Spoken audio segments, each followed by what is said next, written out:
You're listening to a Frequency Podcast Network production. Sunny ways, my friends. Sunny ways. That was 8 years ago. 8 years that perhaps feel a lot longer than that, given everything we've been through. And 8 years is a long time for anything, but it's a really long time for a federal government. By the time Canadians next go to the polls, Justin Trudeau and the federal Liberals will likely have been in power nearly a decade. Whenever it is, they'll be aiming for their 4th consecutive election win. Right now, not looking like a great bet. A huge cabinet shuffle that was supposed to be a reset for this government hasn't stopped the bleeding of their support in the polls.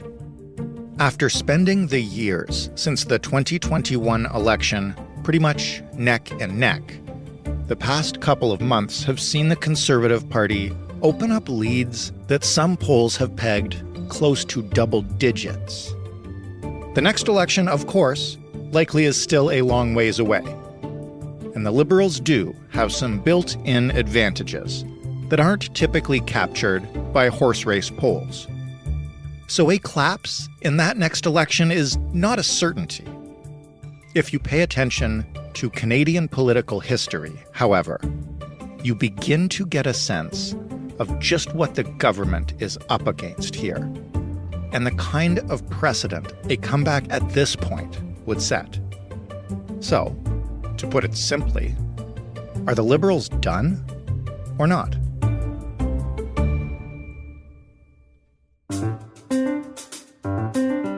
I'm Jordan Heath-Rawlings. This is The Big Story. David Moscrop is a writer, an author, a podcaster, and a political commentator. You can find all his writing at davidmoscrop.substack.com. You can also read his book, Too Dumb for Democracy. You can also listen to it now. Right, you narrated it yourself. So if people like your voice right here, there's more. Yes, if you are looking to get to sleep fast, I cannot recommend my audiobook enough. Perfect. David, how are the poll numbers looking these days for Justin Trudeau and the Liberals, and maybe even just compare where they are now to where they are even a few months or 6 months ago? Well, if I were a Liberal poll watcher, I'd be inclined to spend a lot of time in a dark movie theater right now, trying to get my head anywhere but the polls, because they are pretty wretched. And they're worse than they were several months ago and a year ago. So writing in The Writ today, Eric Grenier was talking about the comparative Julys, 2022 and 2023. And he says, on average, there's about a 6-point Conservative gain and a Liberal loss of 3 and a New Democrat loss of 2.5, which in our electoral system is a very big swing. Well, and I think this next question gets at the piece that you wrote about the future of this government and what the next election might look like. Is there any particular reason that we can point to for that shift, or is it just general gathering dissatisfaction from the electorate? So on balance, the Conservatives are up, it looks like, roughly 10 points. That seems to be the emerging consensus, which is a lot. Yeah. And for that many people to say, okay, I think I've had enough of these folks, there's probably a handful of those in the samples who are saying, I'm just really angry right now and tired, and I'm going to show that by saying I'm going to vote for the Conservatives. Deeper, there are people who probably look at the government 8 years in almost and say, well, I don't feel better economically. I don't think things are going to get better in the next several years. In fact, there's trust data that suggests that's a broad issue. I can't afford housing. I can't see a doctor. I can't get a doctor. I'm on a wait list for a surgery. And, maybe that's provincial a little bit, but I blame the feds too. Same thing with housing. Food's too expensive. Maybe I don't like the weather. The weather's been extreme. People will pick up on things they dislike, and they will look and say, well, there's an election coming out, and I'm going to go and blame those folks. And there's probably a lot of that happening alongside, as governments age, mounting scandals. They tend to weigh on governments over time, and then just general malaise that emerges. So there's probably a whole bunch of things that are going into this. And then at some point, governments just start aging like milk in the sun. When you say they're aging, how does the Justin Trudeau Liberal government compare to some of the longest governing governments in Canada's history? Like, is 8 years a long time? Are they long in the tooth for real? Well, it's sort of mixed, and it depends a lot on what era you're talking about. I mean, 100 years ago, a little bit less actually, Mackenzie King governed off and on until the late 40s, beginning in the 1920s for 21 years. John A. Macdonald governed for nearly 19 years. Those are extraordinarily long times. But in recent years, Jean Chrétien was 10 years, Stephen Harper was 9 years, Brian Mulroney was 8 years, and now Justin Trudeau is approaching 8. So coming up on the best before date. He's coming up on the contemporary best before date. Yeah. And, which is 8 years is a long time these days, particularly when news cycles are moving this fast and everything is moving so fast and you're overwhelmed by bad news all the time.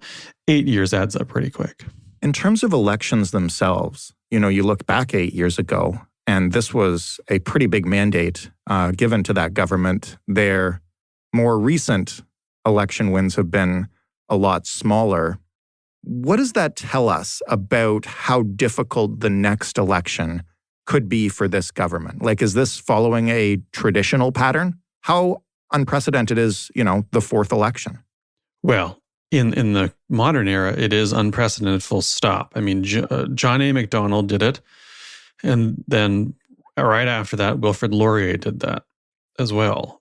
In 1911 was the last year Laurier was in office. So it's been more than a century since a prime minister was in office, having won 4 elections. Mackenzie King tried it and failed. John Diefenbaker tried it and failed. Pierre Elliott Trudeau tried it and failed, although he came pretty close. And Stephen Harper tried it and failed. So no one has done it in the modern era. It's extraordinarily difficult to do. And you talk about a big win. The 2015 win for the Liberals was quite significant. So was the 1984 and 1988 wins for Brian Mulroney.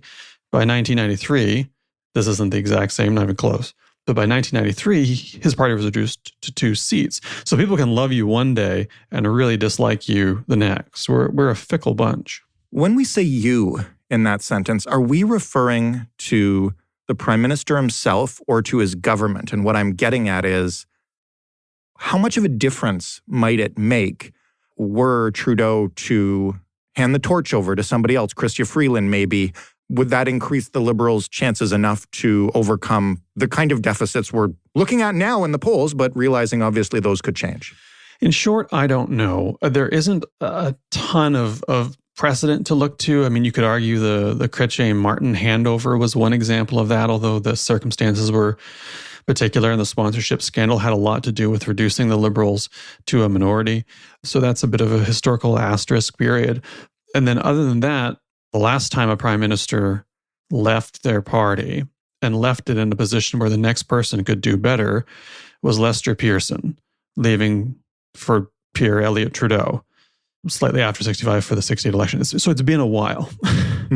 So who's to say? I would imagine Liberals are probably asking themselves this same question, but it's possible they've run numbers internally and had these discussions and determined that Justin Trudeau is the best shot they've got, right? And hence why he's staying, but maybe not. It's too tough to know without more data, but it's certainly not a panacea, let's say, at the very least. I mean, I know, party leaders are party leaders, but is Trudeau, I don't want to use hateability as a word, but is the animosity towards him from a big chunk of the electorate separate from their animosity towards the party? That's a good question, and I grapple with this a little bit when looking at net favorables as a rating. And Angus Reid had a June 2023 poll looking at Justin Trudeau's net favorables, and it's worth looking up because it is an absolute train wreck for him. I mean, he's down 23 points. across the country. He's down in every single province. He's down with men. He's down with women. He's down with every single age group. And he's down with rural and urban voters. Not great. Not great at all. And most of, when we look at elections in Canada, we find that people's evaluations and their votes are bound up in both an assessment of the party and the party leader. They kind of get jumbled together. You could imagine a sort of decoupling of that where people would say, okay, it's a new person and the party is okay, I guess, and I don't really like these other folks, so I can live with it. But again, we don't see a ton of that in history. There's maybe the Chrétien Martin example, but things didn't go particularly well for them in that time period. They were able to salvage a minority government, but who knows if Chrétien could have done better, possibly. We'll call what happened in 1992-93 with Kim Campbell taking over for a deeply unpopular Brian Mulroney. The party was reduced to 2 seats. Kim Campbell wasn't Brian Mulroney, but she wasn't able to reverse the party's fortunes.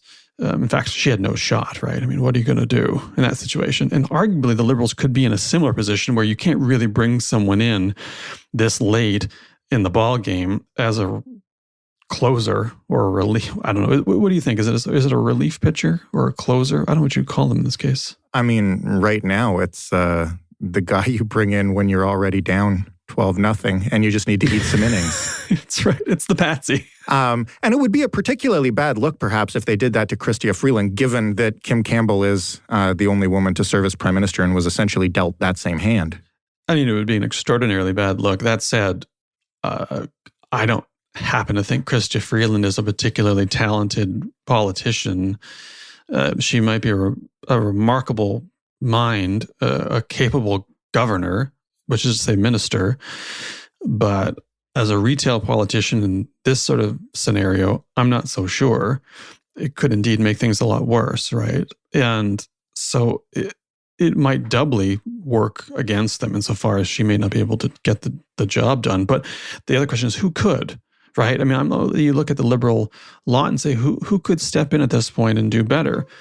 I'm not so sure anybody could, especially since you would presumably want to do it now so that person had time to tell the country who they are, so the country had time to get to know them, which there really isn't a ton of that left.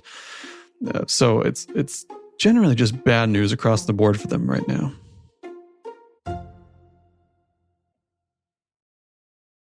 Well, let's leave the assumption then that Trudeau will stay on as leader heading to the next election, whenever that is. One of the things you've looked at in this piece and in other places are the circumstances around that election. So first of all, vote efficiency. How could the distribution of the Liberals' remaining votes, whatever they are, help keep them in power even if their popularity declines the way we've seen it? Right. So in a handful of times in Canadian history, actually 13% of elections, the party with the lower percentage of the popular vote has won more seats. It happens. But it happened twice in a row, 2019, 2021, in favor of the Liberals. Mm-hmm. And what that tells us is the Liberals have votes in the right place. They have an efficient vote, which is to say that a vote for the Liberals is more likely to result in a seat being won than a vote for the Conservatives because of where it's distributed. So the Liberals are really coasting on having an efficient vote, particularly in Ontario. And so they were able to eke out small minority governments in 2019, 2021. But their vote share has been shrinking over time. Mm-hmm. And now they're slipping in Ontario, and they're slipping in Atlantic Canada, and they're slipping in British Columbia. You can read about that in The Writ. Eric Grenny has broken it down, and it's great. And that's extraordinarily bad news for them. So the efficient vote only goes so far if you're losing significant ground in key areas, particularly in Ontario, where you have to win. They can still hold on to Quebec. But if they lose Ontario and they lose in Atlantic Canada, they lose in British Columbia, you're never going to make that up anywhere because you simply can't, right? And for the Conservatives, we've often said government goes through Ontario, particularly the majority government for them, goes through Ontario. Right. And it's looking like they're ticking up there. And in fact, some pollsters now and some projections are saying they're eking into majority territory, potentially. That's a good place to discuss what happens if the Conservatives win, but don't get a majority. and the total number of seats of the Liberals and the NDP combined would technically allow them to create a government, but the Conservatives have won more seats. This is a scenario that a lot of people have been talking about as more plausible than we ever would have thought. Can you explain it? Absolutely. Well, so what happens is a civil war. Yes. It's a very civilized civil war. We pummel one another with rainbow birthday cake Timbits. And the person with the fewest sprinkles on them at the end becomes the prime minister. This is just constitutional stuff. Yeah, what you're about to describe is almost as convoluted. No, it's far less, I promise. Here's the deal. The prime minister remains the prime minister no matter what until they resign or are dismissed by the governor general. What does that mean in practice? Right. So in practice, you have an election, something happens, the prime minister remains the prime minister. They have the constitutional right to go to the House of Commons, to meet the House of Commons, and to try to gain the confidence of the House, no matter what happened in the election. They could have one seat, and they could say, I'm going to go try to convince 337 people, or a majority of them, to vote for me in the House of Commons and show confidence. They would lose, but they could try. But typically what happens is the party with the most seats ends up governing because the prime minister says, I can't make this work, I'm out. Yeah. And then the governor general says, okay, well, you folks over here have the most seats. It seems like you can probably work it out. You want to give it a shot? And they say, of course we do. And they go. The last time that a government had fewer seats but tried to govern was 1925.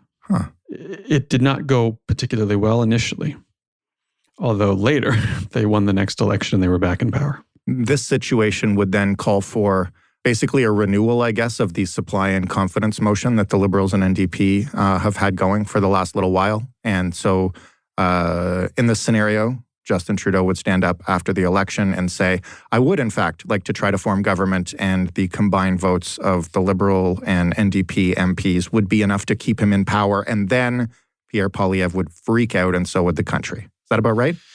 Well, he would. So a key distinction is that rather than try to form government, he would try to hold on to government because the government never breaks. He continues to be the government. He would say, no, I can keep this going.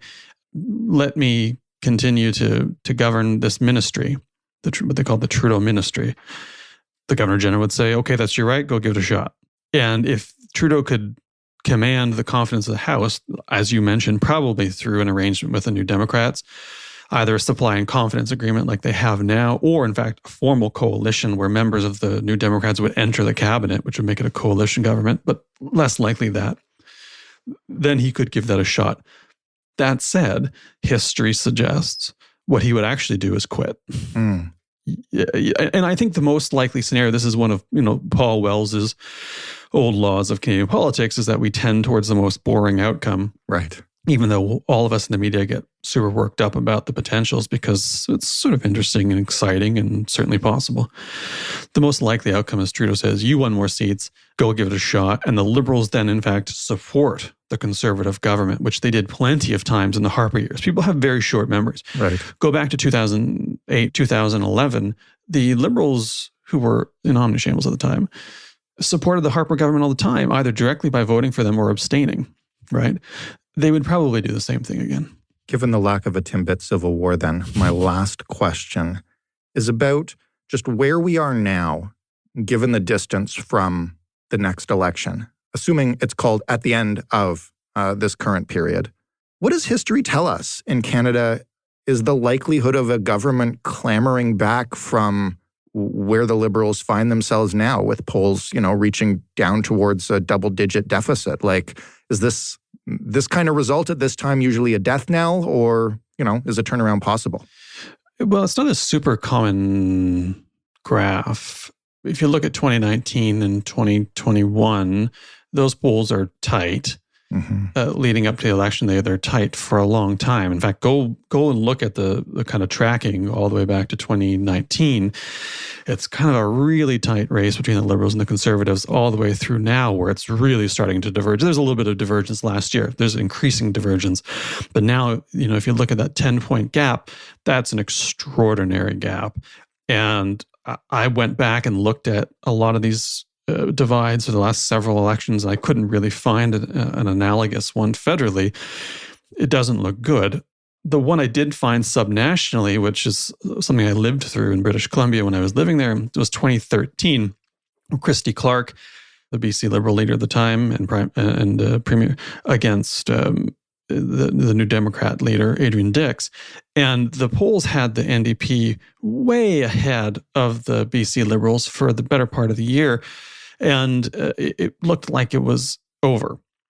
In fact, I remember a headline from the province was, this man could kick a dog and still win, about Adrian Dix. And then on election night, Christy Clark won. So it wasn't so much that the Liberals did close the gap in the spring of 2013, but then they punched across the end zone during the election, but it was extraordinarily tight right up to the end. So in theory, it could happen. And you could see a ton of movement during the election because elections matter. But right now, it's not looking good. So while lots of things could happen at the moment, if you're betting, the odds are certainly against the Liberals. Big giant caveat, lots can change between now and 2025, and the election matters a great deal. So the Liberals could certainly pull it out. But I would say at the moment, history is probably against them. David, as always, thank you for this analysis. And it's always good when we can learn a little bit about Canadian political history on our daily news podcast. I think it's fantastic. And I'm always happy to come on and post Timbit Civil War. I'll dust myself off and come back if need be. David Moskrop is our favorite political analyst. He is a podcaster, writer, thinker, author, as I mentioned, Too Dumb for Democracy. Get it where you get your books, or let David read it to you via the audiobook. That was The Big Story. For more, you can head to thebigstorypodcast.ca. You can always find us on social media, at least on Twitter at TheBigStoryFPN. You can still get your Canadian news on Twitter, and no, not calling it X. You can also write to us via email. hello@thebigstorypodcast.ca is that address. And you can call us via the old-fashioned telephone. The number is 416-935-5935. Leave us a voicemail. Let us know what you think. Thanks for listening. I'm Jordan Heath Rawlings. We'll talk tomorrow.